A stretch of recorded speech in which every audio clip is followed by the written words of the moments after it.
Yay! Woohoo! Success! Success! How are you?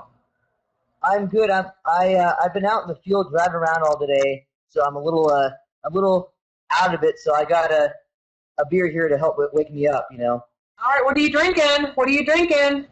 I am drinking. I went on a beer vacation in Austin a few weeks ago, and it is called one they call Zoe. It's from Hops and Grain in Austin. It's a pale lager. It's pretty good. Wow, awesome. That sounds delicious.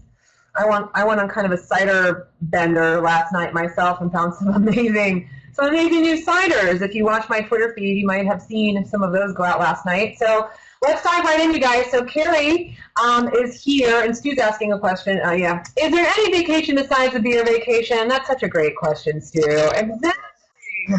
Well played. Vacation.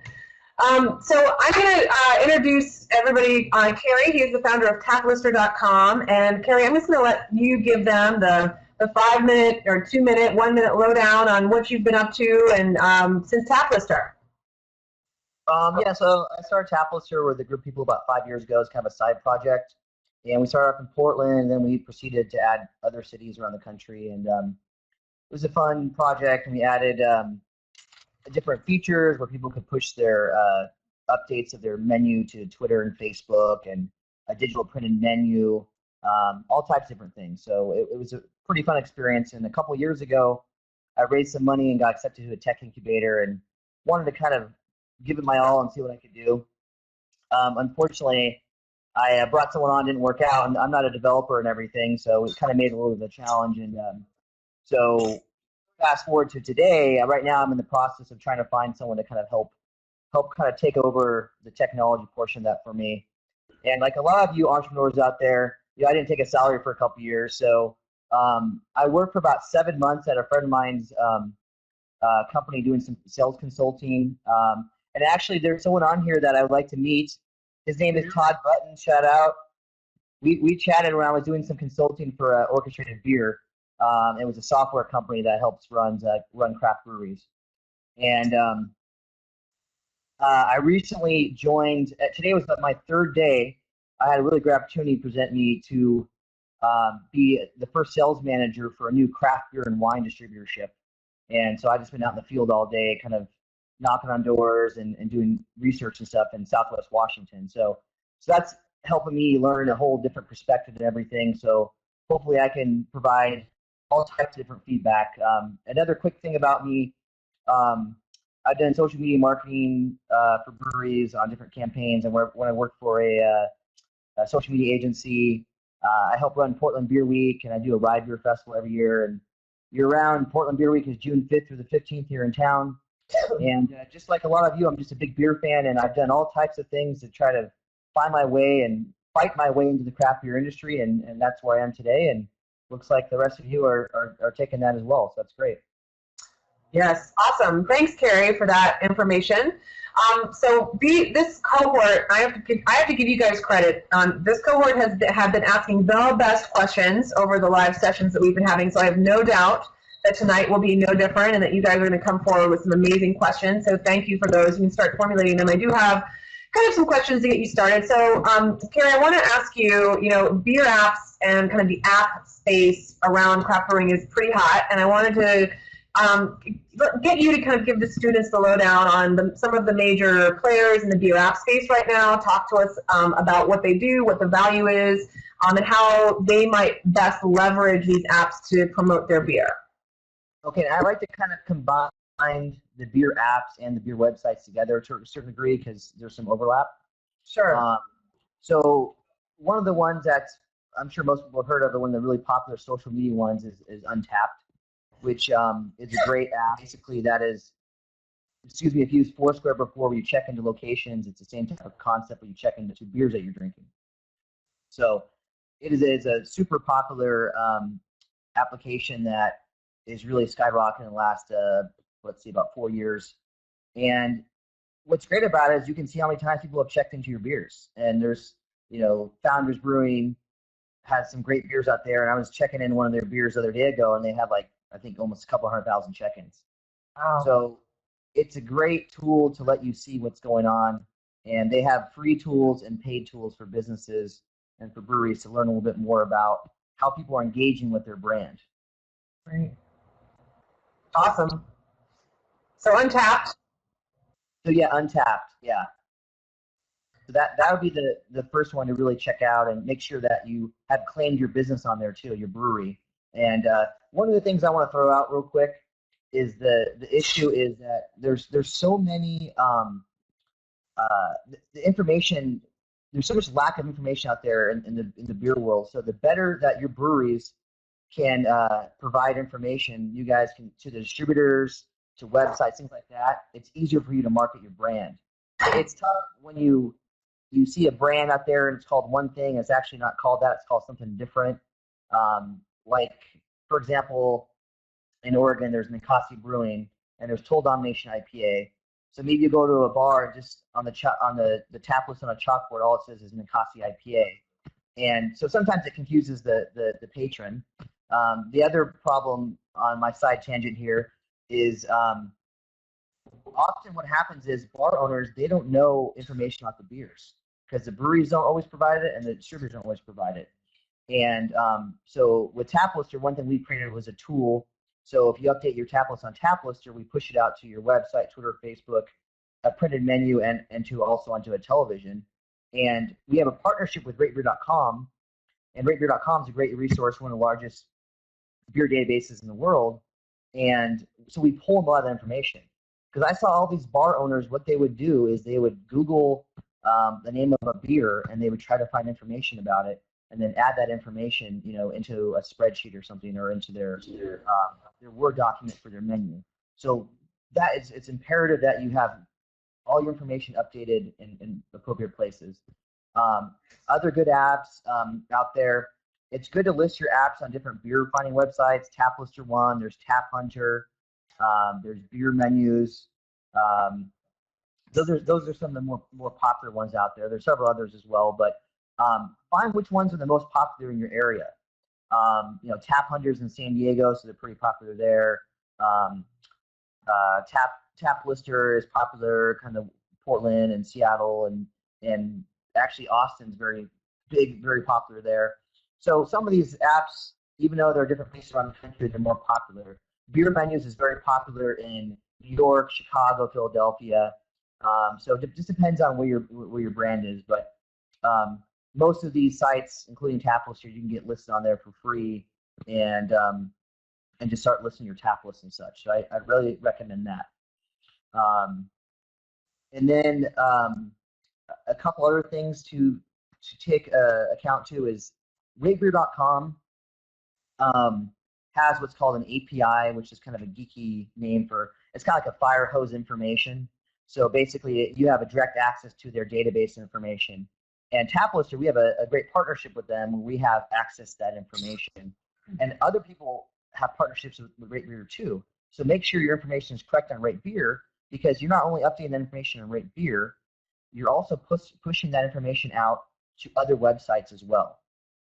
Beer Advocate's another great place as well, another great website. The only difference between Rate Beer and Beer Advocate, Rate Beer lets a lot of people build a lot of apps around them. So there's lots of apps out there. So those are a couple other things I would suggest. Awesome. So Kerry, can you talk about, so I know that, and maybe if you're a small business owner, you may not be thinking about creating an app necessarily, but I know that this concept of creating your own app is a pretty hot, topic for marketers right now. And I wanted you, since you know this kind of inside out with kind of the trials and tribulations that you went through with Tap Lister, maybe you could discuss just some of the pitfalls or things to think about when you think about creating apps, kind of native versus web, and kind of what's your take on that? Well, I'm definitely I geek out on technology, but I'm not a developer, and so I've worked a lot in the project management and designing, like, what should the app do and the functionality, how it's going to look. But at the end of the day, I'm not the one who can code it. And even if you are, I know people start breweries that are great developers, but that's really not the focus of your business. Even if you're great at that, that's taking you away from starting your brewery. The most important thing I think about any business is making sure that your information is, again, updated regularly. So if you have a website, make sure it's a mobile-friendly website. That's where I would personally start. A great source is using WordPress. There's so many different WordPress developers out there. It's an open source software platform, so you can get the software for free. You can buy templates for it that look great. And it has a mobile plugin for it to automatically make it mobile friendly. So that was what I would personally do. As you move on forward and stuff like that, then you might want to think about the other apps and everything. The problem is someone's going to say, if you make an iPhone app, oh, where's the Android app? And then they're going to say, where's the Windows app? If they say where the BlackBerry app is, that's their own problem, really.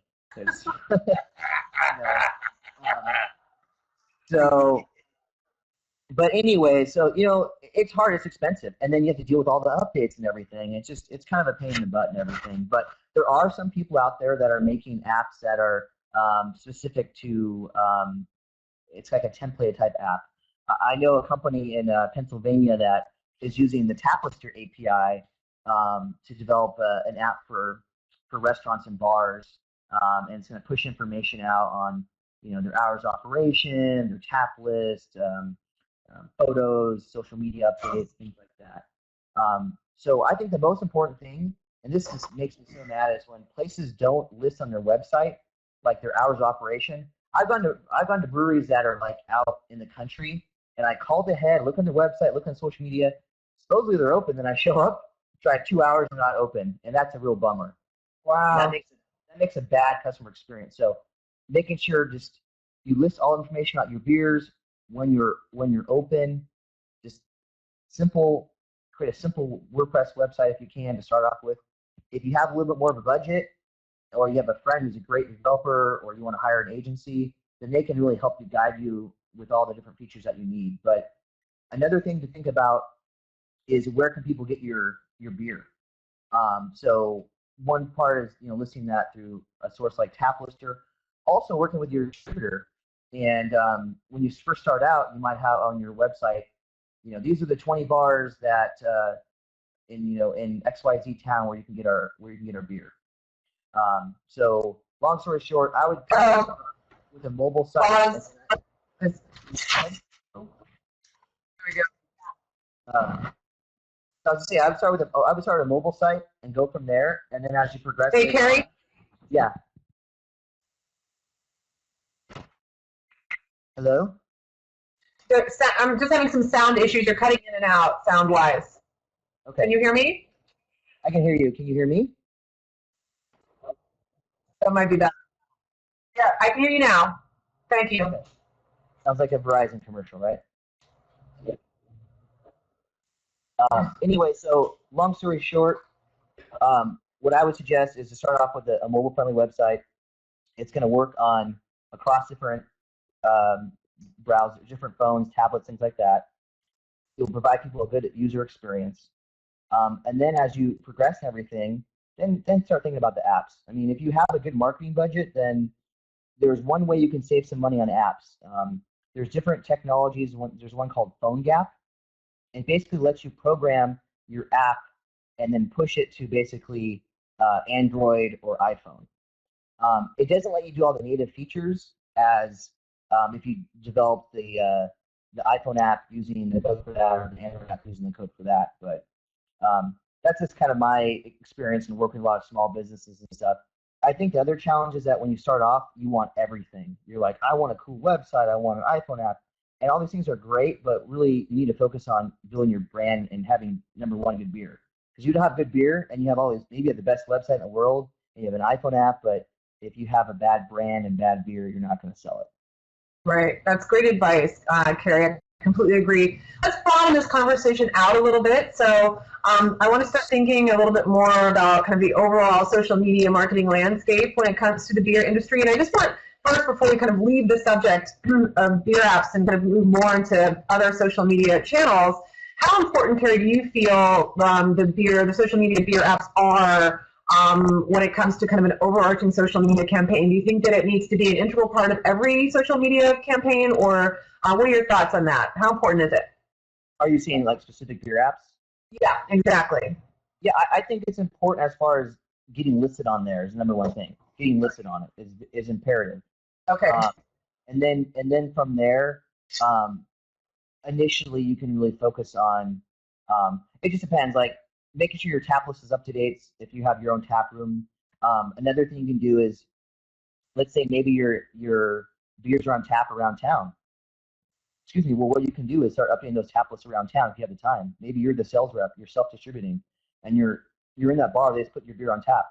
So enter that on tap, whether it's tap under beer menus or whatever.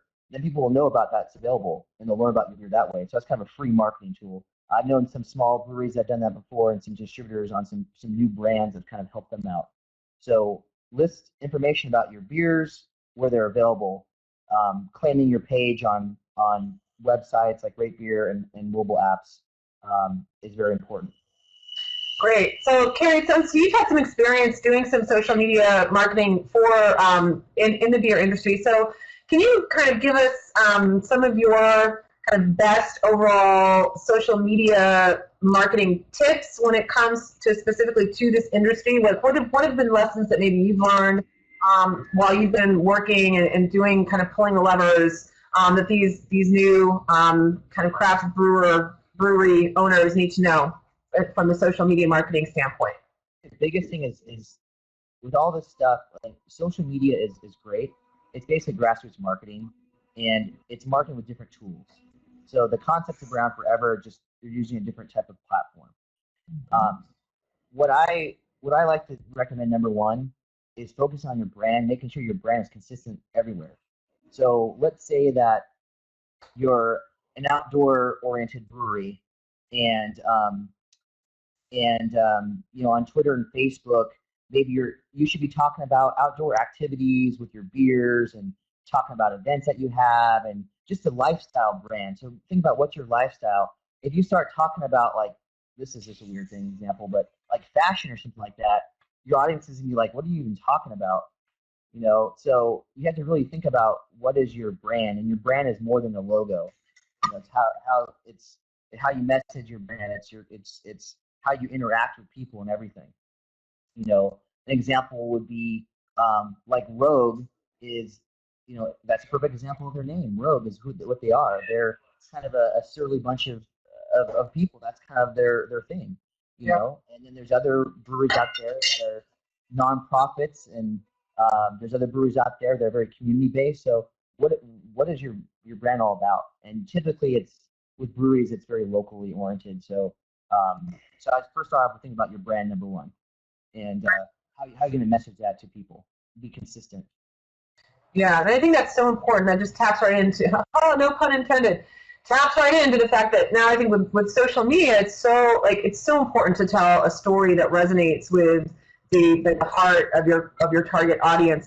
People have so much noise, and social is, it's about storytelling. It's about communal storytelling, and people are on these channels to connect with other people. They're not there to connect with your brand necessarily. So being able to really know what that strong brand story and message is before you kind of spew the message out on the channel is a really important step to make sure that they hear you and respond and want to engage with you. So I think that's great advice. So I want to talk a little bit about, this was a question that came up from our last cohort, so we're kind of, but I wanted to just mention and at least address this idea of crowdfunding and Kickstarter campaigns. So I just wanted to kind of, Kerry, have you, if you could just give the group an overview of kind of what's happening around the crowdfunding space and what your thoughts are on it, that would be great. I think I think crowdfunding can be very beneficial, but you have to be realistic. And I invested in a brewery in Texas probably 4 years ago, like one of the first breweries to really start doing that. It's like, oh, what a great idea. I'll give them $25 to help them out. Sounds good to me. You get your rewards and everything, your pint glasses and your stickers and everything. It's just kind of a fun thing to do. Now everyone wants to do it. And there's even specific sites designed around it. So there's a couple sites. So obviously the two main sites are Indiegogo and Kickstarter. Those are both really good sites for putting campaigns on. One of the issues is with these sites is that Kickstarter, for example, if let's say your goal is like 25 grand and you hit, let's say your $24,999. You're a dollar off. You're not gonna. No one gets anything. You have to exactly hit it. So, and there's a place in Portland, Oregon that was off by $250. They would have raised $25,000, but Wow. they would have sold $250 more. At that point, I think I'd be putting my credit card down and just saying, "Here you go." But so you have to be really, you have to really know what you're doing. Let's say it's just not some voodoo magic that's gonna kind of work for you. It's not an easy button. Yes, yes. So set your expectations. A lot of mistakes people make is this: oh, I'm gonna raise 25 grand. Well, you know what? That's hard to do. Some people can do it. There's a brewery in Florida that raised like 100 grand or something, but he was a very well known home brewer. He brewed a beer with Cigar City, which is a great brewery and well known, and he had a great following. So if you have a great following, it's easier. One of the biggest mistakes people make is that they do a campaign and they don't pre-market it. So I would start marketing it at least 6 months in advance if you're going to do a campaign, because you can start collecting those email addresses, fill out your social profiles, and it's also good for your brand in general, because then you have all the community around your brand, and hopefully they'll become brand ambassadors if they're especially investing in your concept. Yeah, that's great. All right, so I have a few more questions, but let's go ahead and jump to Brian's question. Do you think there is some investor fatigue with crowdsourcing campaigns? I've invested in a couple of these campaigns, and I was excited for the brewers and what they are trying to do. Now, when I see these pop up, I'm thinking another one. That's a great question, Brian. What do you think, Kerry? Yeah, with I definitely agree. I think there definitely is. I mean, to me, I don't really even invest in those anymore because there's just too many of them. And there's so many new breweries opening up all the time. The biggest thing you gotta do on these is it takes a lot of time. That's the other thing, is it takes so much time to put these together. So you have to really think, is it worth your time? I've known people that I've consulted on a friend that was putting together a beer video, and he had like 2 weeks ago, and he raised like 15 grand. And I told him, like, I said, unfortunately, there's nothing that I can do to help you out. It's impossible. So you have to have a really good story and have a good video put together. So if you're just saying, hey, I want some money, we like to homebrew, and now we have our own brewery, that's great. Everyone wants to do that. If you can hear my cat in the background meowing there, but but the thing is, if you have something really interesting, like, like we're the first brewery in this small town in Arkansas, and we see there's a huge community of homebrewers, and like it just speaks to it, and you're just like that's something I would want to invest in, because I want to see that happen. Even though I probably would never even go there in my life, I like to see the craft beer be spread around the country and stuff. And we're spoiled here in Portland, Oregon, and we like to see it all around the country so everyone else gets good stuff. So there is that fatigue. I think when you are doing a campaign, think about, what is your goal? Is your goal to we need $50,000 to buy this tank or something? Well, that's a lot of money. Maybe you could say there's a smaller piece of equipment that's cost us $5,000, and let's just try to raise money for that. And it's a supplemental thing to your business plan. I mean, very few people are going to raise enough money on the Kickstarter type campaign to have a successful brewery. And that's all the funding they're doing, I'm saying. The only way I've seen stuff like that's really successful is like technology gadgets and stuff like that. They'll raise $1 million or something like that. So there is the fatigue. What I would suggest doing is looking at all the different things that are out there. Do keyword searches on Kickstarter, Indiegogo. See what's out there. See what was funded, what's not funded, and you'll start getting an idea for, geez, I can't believe what these people did. This is a terrible concept. Or these people had a great video and this and that, and they didn't even get funded. So it's definitely doable. I know plenty of people that have raised money on it and everything. So it's definitely a doable thing. But just think about how much time it's going to take, what are you going to raise. Also come up with creative things to offer. Stickers, pint glasses, whatever. Yeah, that's part of it. Even though this has been done a million times, I still think it's great. You could have a beer named after you, or you can have a special event where they'll fly you out, or you come to their facility and you're going to brew for the day, and think of something really creative like people can't do. When I was hiring for tablets a couple years ago, I couldn't afford developers that were, wanting me to pay them, 100 grand a year. So what I did is I found people that love craft beer, and I said it in the signing bonus, we will brew a beer with a professional brewer. And I delivered on that, and we had a great time. And that was something like, wow, this is amazing, because for them, they probably would never have that opportunity. So if you can think of something really creative that it's just, wow, that's amazing, people are probably going to drop some money, especially if you're in an area where there's, disposable income. Right. Those are all really great tips, Kerry. Thank you. And Ken is kind of saying here that he has because of the popularity now with the craft brewing, has it made raising funds more competitive? I would say yes. What do you think, Kerry? I'm sorry, I was looking at the questions here. What would you say that again? Oh yeah. So the question is from Ken, which he's asking: with how popular craft brewing has become, has this made raising funds that much more competitive? Yeah, it definitely has. I mean, just look at the landscape. I mean, it's different depending where you're located. Maybe there's not a lot of craft breweries in your town, but being in Portland, born and raised, and paying attention to the craft beer scene over the last 8-9 years here, there's so much. It's hard to keep up, and it's hard for me to keep up. And I go out all the time and try new beers and new breweries. So there's so much more competition now, and everyone thinks they can start a brewery up, or everyone has the best idea or thinks their beer is the best beer. And unfortunately, not everyone, it's not true for everyone. There's some great people out there that make great beer. So you just have to really think about what makes you different. And I think the number one thing, you can have like I said, the coolest website, the best brand, but if your beer is good, people are going to buy it. If it's really good, they're going to buy it. And also think about on your beer and being competitive. If you're in the market where there's a lot of IPAs, maybe you probably have to make an IPA. You should, but think about some other type styles of beer that maybe an alt beer or a porter, or a saison or a sour beer, something different that maybe no one else in your community does. Then you'll become a kind of a household name for that. Example of this would be Cascade Brewing in Portland. They made okay beers, and then they started making barrel aged beers, sour beers, and they're just phenomenal, and they have a great following around the country.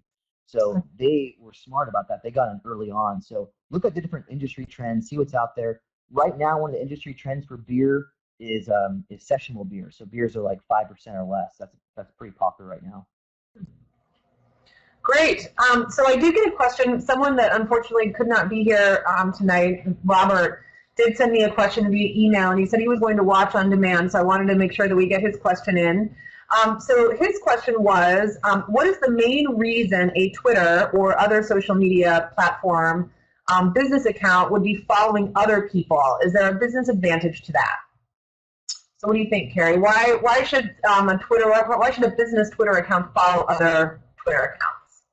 Well, I mean, yeah, there's actually, you definitely should. I mean, are they talking about like craft beer specifically, or just business accounts in general, or like other breweries? Their craft beer business Twitter account, following other folks on Twitter. Well, you can see what your competitors are doing as far as breweries.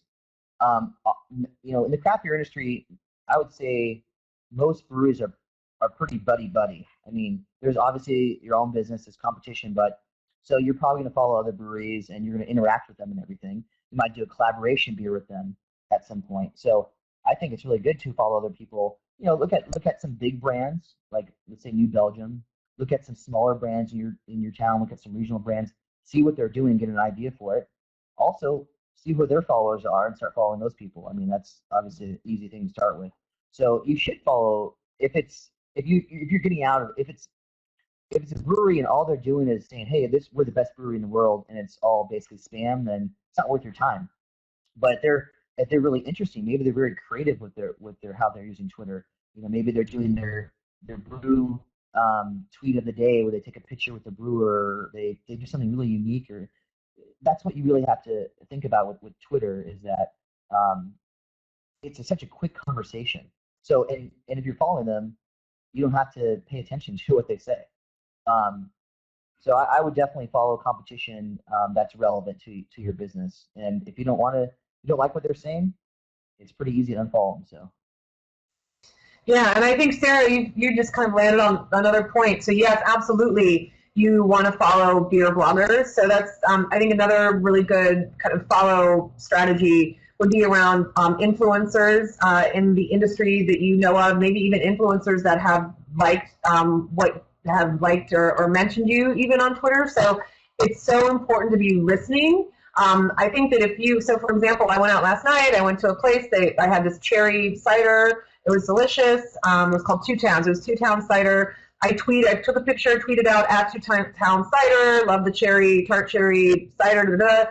You know, immediately within minutes, like they had retweeted that, they had followed me, they had like thanked me, and that really makes a lasting impression. Like it makes me feel closer to them. It makes me feel more connected to their brand. I'm more apt to share out their story because they were generous and acknowledged me. I mean, people ultimately online just want to be heard, right? It's just it's kind of this big ether, like, you know, out there, and you really want to know that people are hearing you. And the best way to do that, the only way you can, there's no visual cues, there's no facial cues to see that someone's responding or hearing you, is you have to give that return. So, you know, on Twitter, return love is following someone. So if someone, you know, if you have people that are your brand advocates, absolutely follow them. Follow the beer influencers for sure. Follow your competitors. I think that's a great tactic as well. The one caveat to all of this follow is you have to be careful, because if you follow too many people too quickly, what I call your Twitter ratio is going to get out of sync. So eventually you're going to be following way more people than are following you. And that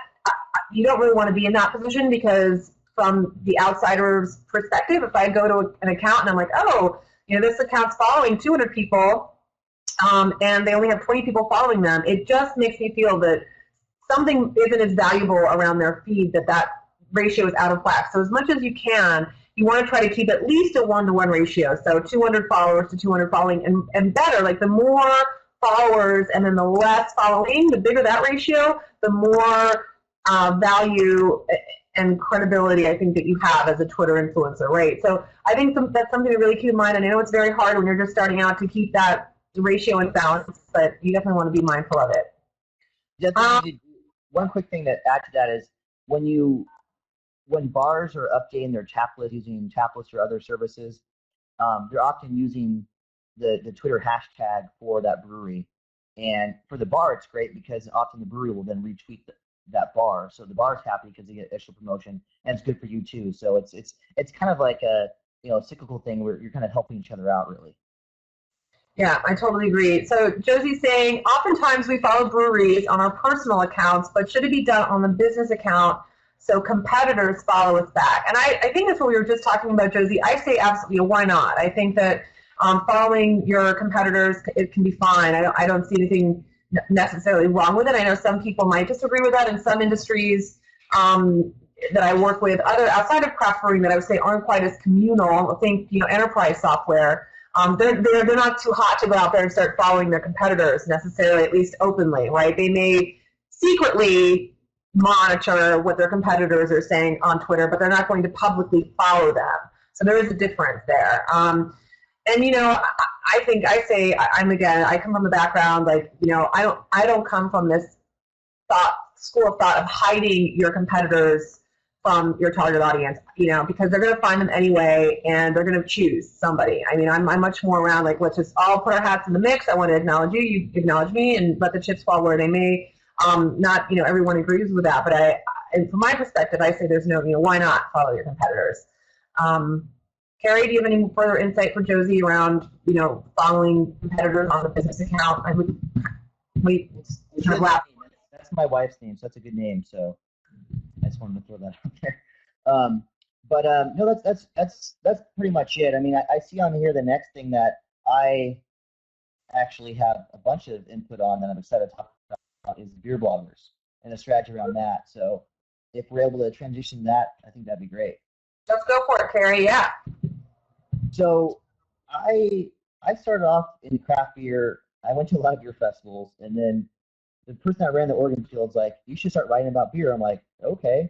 So I started writing for a newspaper about beer, and then I started doing some blogging and stuff. And then I got invited to a lot of beer events, and it was great. I mean, you're not getting paid, but you get, you know, VIP opportunities, and you meet a lot of great people and everything. So you should definitely put together a media list And what's great about beer bloggers, some of them are very active and are on top of it. Every town has probably a beer blogger who's like the beer blogger, or a couple of them. And those are definitely the people you want to talk to. And then there's other people that are starting up as well, and you want to engage with them too. So I put together a little list of things for beer bloggers. So first of all, you should acknowledge that they exist, because you have to realize, like, a lot of these beer bloggers, they're super passionate about what they're doing, and they're not getting paid for what they're doing. Usually they're not getting paid to go all these events and write about beer and help promote you guys and spread the word, because if you like a beer like myself, I'll go out and tell a ton of people about it. So acknowledge them, thank them, invite them to media events. Perfect. So maybe you have a brewery expansion, you have a grand opening.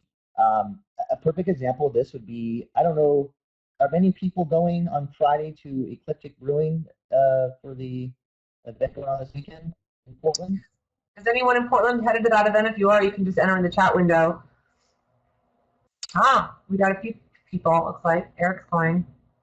So I'm gonna be going to that, and that's really close to my house. And I actually went to the media preview to that before when they actually broke ground, or when they got the building, basically. When you didn't have any beer or anything like that, there's chalk outlines, not of dead bodies, but beer tanks. So that was kind of interesting, and they had an architectural design of what it's going to look like, and had the architect there and everything. So that's a great thing to start with. Start something early on and get interest, and keep building that interest up more and more. One of my friends is a very active beer blogger here in Portland, and he's on top of things. He takes a lot of time in Portland to be on top of it, and he does a good job of. And people email him, they say, hey, we'd love to invite you out to chat about our brewery and show you around and everything like that. Give you some samples or something. So I think it's really important to do that. With the Ecliptic, then they had a media event when they first opened everything, and I went to that as well. And you got to talk with other people in the industry and learn about. You hear from the brewer, you learn about their passion and everything. So you should absolutely be involved in that.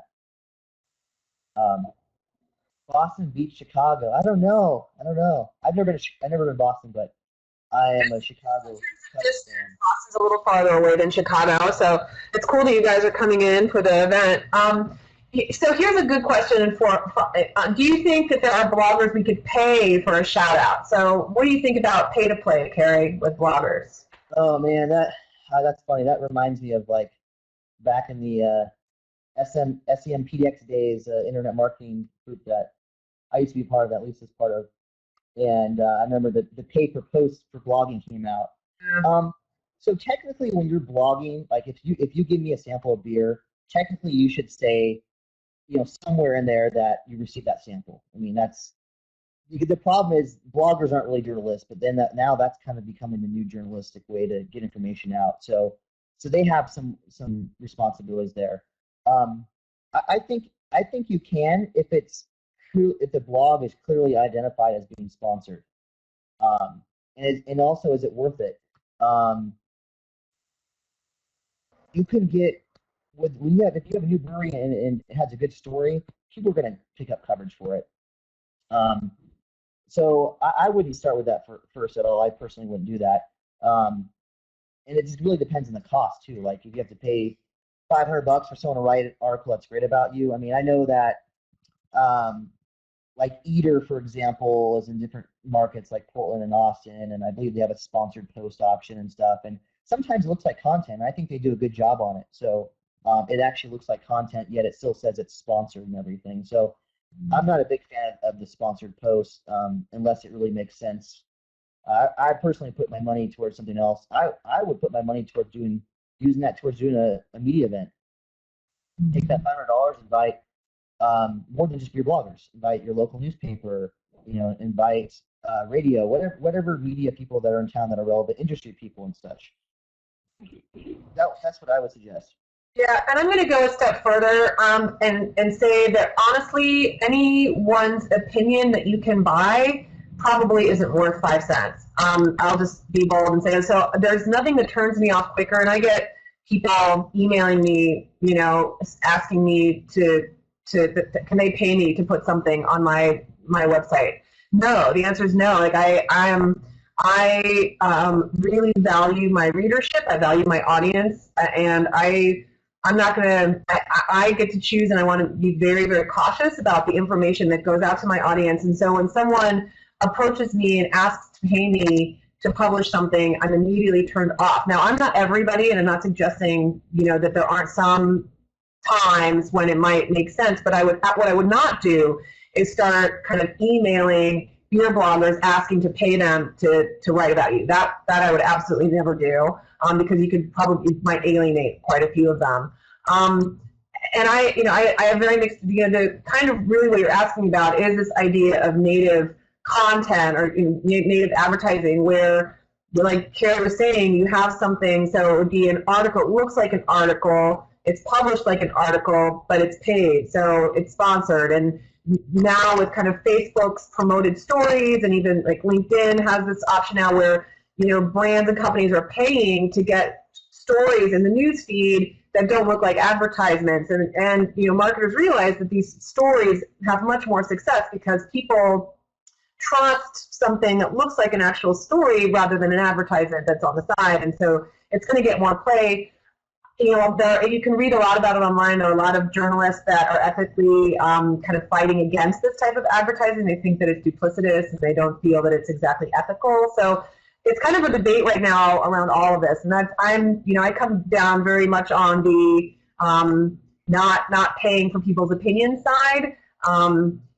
I do think there's, that being said, one way that I've worked around it, because, at the end of the day, websites need to make money. Everybody wants to be profitable. And, my website that I don't, necessarily take money to post something, what I do is I want sponsorships. I want community sponsors. I want companies that are going to help me build my community. And so I'll do a sponsor spotlight.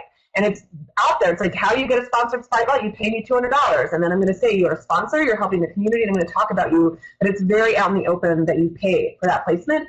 So I think that's kind of the more transparent way to get around it. And there might be beer websites out there that have a similar thing, right? Like, okay, yeah, pay us $200. We're going to feature and review, write your beer. And in that case, actually, that's a good point. I was just going to say real quick, is that you can support the beer bloggers. A lot of times they want you to advertise on their site, and it's really not that much money. And then that is like a big thing to them, like, oh, cool, we got extra beer money, because they have full-time paying jobs typically. And then the beer thing is just a passion. So, exactly. So I would definitely agree with that. Plus, honestly, getting publicity on beer is not that hard. I mean, I'm used to not having any marketing budget or PR budget at all. I'm used to having to do it all myself. And so I'm not used to having to pay for stuff. You just got to be creative, come up with creative ideas. And a couple other things I just wanted to point out is that you can provide them samples if you have a new release or something, and hopefully they'll write something about it. Also, make it easy on them.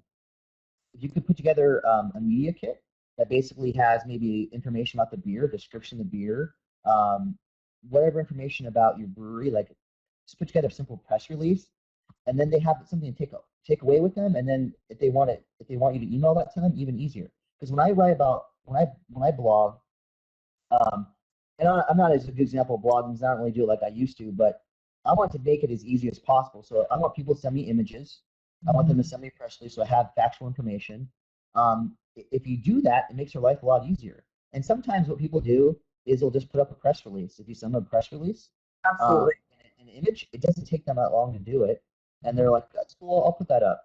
So that is what I personally would do. Create a media list, talk to your local weekly papers, the arts and entertainment type section, the foodie type, the drinks. Those people are all the kind of people that are going to talk about about your new brewery and special beer you have. So that's where I would personally start.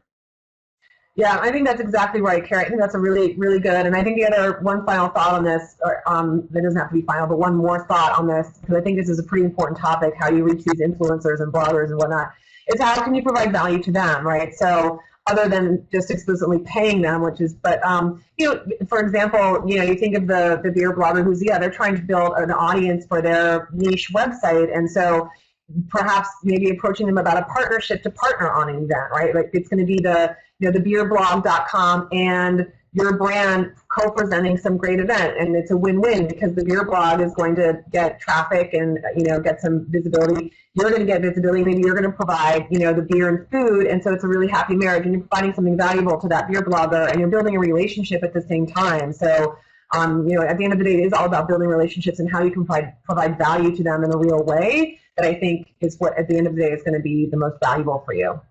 Yeah, exactly, John. That's exactly right. It needs to be symbiotic. I agree. So these are all great questions, you guys. It's 6:48 already. Where's the time gone? We have about 10 more minutes. So if you have any other questions, now open up. This is anything social media, right? So feel free, if you have any social media questions, throw them in there. I am going to ask you, Kerry, if you want to kind of give us what is your insider's perspective on the future? If you're going to look a few years ahead, or 5 years down the road, and you start thinking about kind of the social media aspect of craft brewing, where do you see things headed? Yeah, it's definitely a good question, and it's hard to say. I mean, if you look at like Facebook and Twitter, for example, they have a very large audience now. But for Facebook, for example, it started off for being for basically students and younger kids, and now they're not using the service anymore. Now it's it's more young adults to old, actually not even really young adults anymore. So a lot of people are using Facebook. So the platforms change over time. But that's what we kind of talked about earlier. The fundamentals of marketing is the same concepts as different platforms. And I think that with all the different things out there, I think Twitter and Facebook are still the ones to pay attention to the most, just because they have a bigger following and generalized audience. At some point, if something else comes out, then you should start paying attention to that. But it also depends on how much time you have, because you don't want to spread yourself too thin. If you have YouTube, Facebook, Twitter, Flickr, Instagram, all these different things, and you do a really bad job interacting with people, it's just not even worth your time. But one thing I will say, what you should do, number one, with social media, is grab all your profile names. So I don't know if you guys talked about that before. No. Yeah. So there's a service called like Noam, and you just type in, like, let's say you're like for Tap Lister, you type in Tap Lister, and we'll show you all the different profiles that are available under that name under many popular social media sites. And then you can either pay them to claim them for you, or you just do it yourself, and it's free, but obviously takes you more time. So that's just a great way to start your brand. You don't have the time for some of these, because you never know. There might be one of these social networks that totally takes off. That's not that popular right now, but for now, let's kind of focus on the masses and everything. I'm sure there'll be something else out in the future, but I can't really say what that's going to be, honestly, right now. Right. I mean, I think that's just it, though. It's like it's tough. It's tough to keep abreast of everything that's happening. I mean, courses like this is certainly helpful because you have some people like myself and Kerry are kind of working to get it, and so our job is to try and kind of be up to date on what's happening. But for you guys who are really focused on brewing beer, it's very tough to do. So, here's a question. We had a decent discussion about this in our last live session. And Kerry, I would love to get your input on this. And how do you feel about outsourcing or like hiring? Hiring someone like a contractor to do some social media strategy or social media management. Do you think that can be valuable for small businesses like this? I think it can be, but you have to make sure that the brand is being very transparent, because let's say you're the brewer and you have a Twitter account and you're interacting with someone that supposedly you met, but that person who's doing the ghost tweeting for you doesn't know who that is, and they're having interaction and everything, and it turns out that they met that person in real life, but not on Twitter, and it's a different person. So it can cause some negative things, but I think it can be very helpful too if you have a good partner. I mean, that's the thing, is like, unfortunately, and Lisa and I can attest to this, especially like, let's say 4 years ago or something, all these people came out of the woodworks because they saw social media as a hot thing, and they said, oh, I'm a consultant, I can help you out. So you have to be careful. There's great people out there that can truly help your brand. And I think that if you were to find someone, make sure that they're not just, oh yeah, I can help you with your social media profile, I'm an intern or something, or find someone that has some type of marketing background to help you out. And I think that would be very beneficial to you. So I think you can have someone to help you out, but when you first start out, I personally would try to do in-house, just when you're really trying to build the brand out and everything. And a lot of times the owner or the head brewer just uses their account or something, or they are XYZ brewery. And it makes it really personal, and it really helps kind of build that genuine the genuine quality of that brewery and everything. So if it's a right fit, I think it makes sense. But when you first start off, I think you should do it yourself, but maybe you hire an agency to do the strategy. That would be very beneficial, I think, in the beginning, to help you with ideas. How do we find out how to get followers? Who should we target? Maybe your demographic. I reading through some discussions. Someone was, actually it was Todd maybe mentioning that it's like the age is like 21 to 44 or something like that. Well, find different groups online that or even social networks that are relevant to that. And with the beer space, I would say within beer, but maybe on Twitter you find that there's an over 40 craft beer group in a town or something, and they have a bunch of followers on their Twitter account and stuff. That seems like a great demographic to follow and everything. So you just have to do research and stuff. It's just like anything when you're researching your business plan. Yeah, excellent, Kerry. So Ryan is asking a question. I'm working on a cidery, so I want to put a concerted effort into reaching women. It seems like Pinterest is a good avenue for that, but I don't really get it. How is it different from, say, Instagram? Well, Wyatt, I'm your target demographic, like right here. Like I love cider, and I'm a woman, clearly.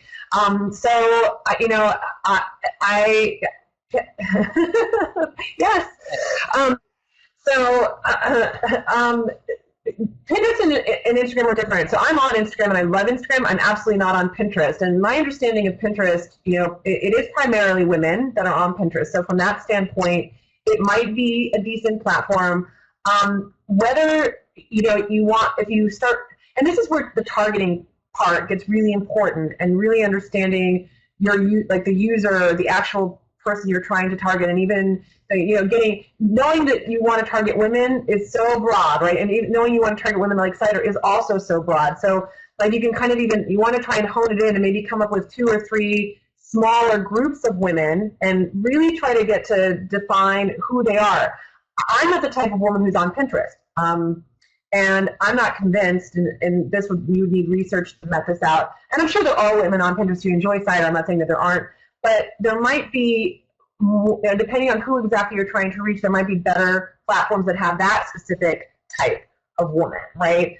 But just in terms of, so I guess the short answer is, really hone in and figure out who your target personas are, so, maybe you've got the kind of hip, urban chick.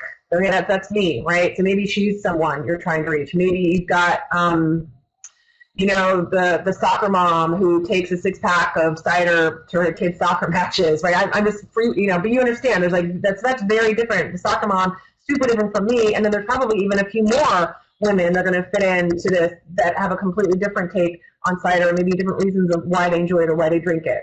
Like the gluten-free community, it's huge, right? So I'm gluten-free. That'd be another thing. Like the gluten-free woman, she can't drink beer anymore. She loved beer. Well, now she's gluten-free. So what can she drink? She can drink cider. So the difference between Pinterest and Instagram, Pinterest is a platform. It's all about images, and people create pin boards, which are kind of standalone pages that are a collection of images. Instagram, on the other hand, is just a feed. So you think of Instagram as sort of like a Facebook feed, but it's a feed of images. So there's no, and you go and it's built around accounts. So you've got an Instagram account, you upload your images. If you click on an account, all the images are there, but it's not a pin board. Pinterest is more a collection of kind of like little virtual scrapbooks that women put together. So they are very different. If you're going to put something on Pinterest, it has to have a compelling image, like a really compelling image. I mean, I would say the same thing for Instagram. Instagram also needs to be a compelling image as well. So they kind of dovetail. I hope that helps explain a little bit more about that, but that was a great question.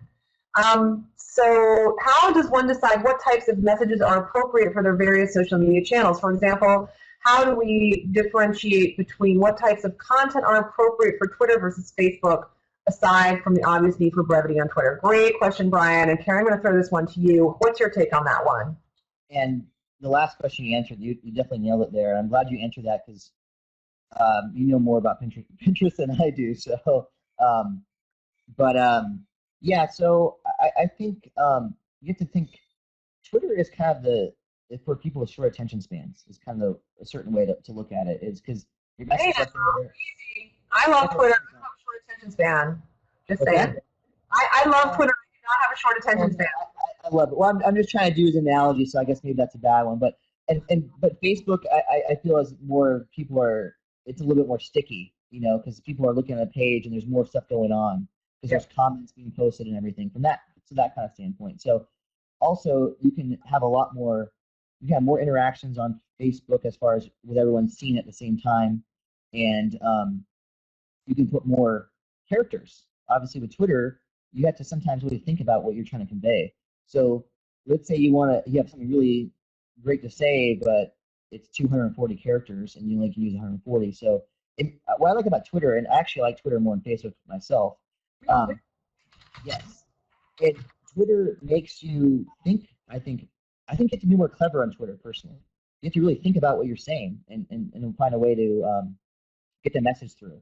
And I think on any type of social media, you have to think about what are you defining. So when I was working for an agency years back, like one of the Twitter handles we're working on was all about like deals.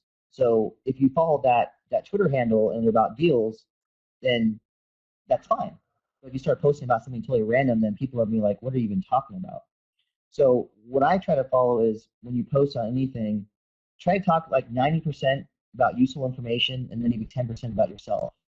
Unless your account's all about just talking about yourself and everything. And when you're starting your brewery, you are talking about yourself, but let's talk about the community. Maybe you did a fundraiser, you know, maybe you bought some hops from Hop Union in Yakima, Washington, you know, maybe maybe there's a musician playing at your brewery. So I think it's really important just to find the different things to talk about. And I always feel like with social media, you should try to find common themes to talk about. Maybe try to find 3 to 5 themes. So maybe one of your themes is talking about your events. One of your themes is talking about maybe tips on how to brew, maybe professionally or home brewing. So think about different things like that where you can educate people so they want to read your information like it's a newspaper or something where they're finding useful information. Yeah, I think that's great, Kerry. And I would just add, the only thing I would add on to what Kerry just said is that another way to start thinking about your strategy with all these different channels is what value are you really serving, or what purpose are you really serving on each channel? And more than that, what are the specific social needs of your target user on each platform? So a user's needs on, like, I'm on Twitter. I love Twitter. Like the example I gave last night, and Instagram. So last night I was out. I took my picture of my cherry cider. I posted that on Instagram, and when I post it on Instagram, it automatically goes to all these other places, like Twitter, for example. But my reason for kind of doing that and kind of having it go to Twitter and putting it on Instagram is different than, say, someone who has Facebook open all day and is scrolling through their Facebook feed. Those two user needs are very different. And so if you start approaching these channels around, why is my target user on each channel, whether it be Pinterest, Instagram, Twitter, Facebook, or YouTube? Why are they there? What are they doing? And here's the key, and this is where the creativity comes in, and where it's can be pay off to get strategists sometimes to help you with this. How can I best use a specific functionality of each platform to provide value? So Twitter, it's a very specific thing. It's 140 characters. It's real time. As an example, I ran a campaign where they had a daily drink special. Twitter was the perfect platform to tweet out the daily drink special every day because it was real time. If you have something that's updating frequently, Twitter might be a great platform for that, because again, it's like that's part of what Twitter is, and it's part of what people love about it, is that it's real time, it's quick, it's simple, it's not convoluted. Facebook, on the other hand, like Kerry was saying, is is much busier, much stickier. People have that thing open all day. They're like looking at family photos or liking shit. They're it's kind of always in the background for a lot of Facebook users. And in that case, you're going to want to use Facebook in a very different way to target that person versus the person who might be on Twitter. So I think as you start learning about these platforms and really approach it from what is the social need of your target user and how can you meet that need using the functionality of the platform, that's how you start differentiating. And to be honest with you, Brian, like, it's a great question, but honestly, where you guys are, and I've seen this done a lot, I wouldn't shy away from repurposing some of your content. If you have a blog, if you're publishing a weekly blog post, by all means, you should be putting that blog post out across all of your social media channels, right? So it's not a bad thing to repurpose and have similar content across the different channels. All the content doesn't need to be unique, and if it were, you would be spending all day trying to put stuff together. So at some point, you do have to kind of streamline and make it more efficient, and then try, but on top of that, layering on the needs and trying to come up with some unique ways you can use the platform to really provide value. I hope that kind of succinctly answers a pretty tough question. That was a great question that you just asked, and it's a tough one to answer. All right, you guys, it's last call, 703, last call. Thanks, Brian. Thanks, everybody, for being here. Kerry, thank you so much for being here again. Second time you've been on the show, and I hope to have you back next time. Yeah, I enjoy. I just want to say, yeah, I'll be on Friday night at the event at Ecliptic Brewing. So I hope to meet whoever's gonna be in town, and love to learn about your breweries and your cideries. And I just love chatting about this kind of stuff. And yeah, hope to meet you, and good luck to everyone. Awesome, everybody. Have a wonderful, wonderful night. Have a great weekend. Take care, and I'll see everyone later. Bye, everybody.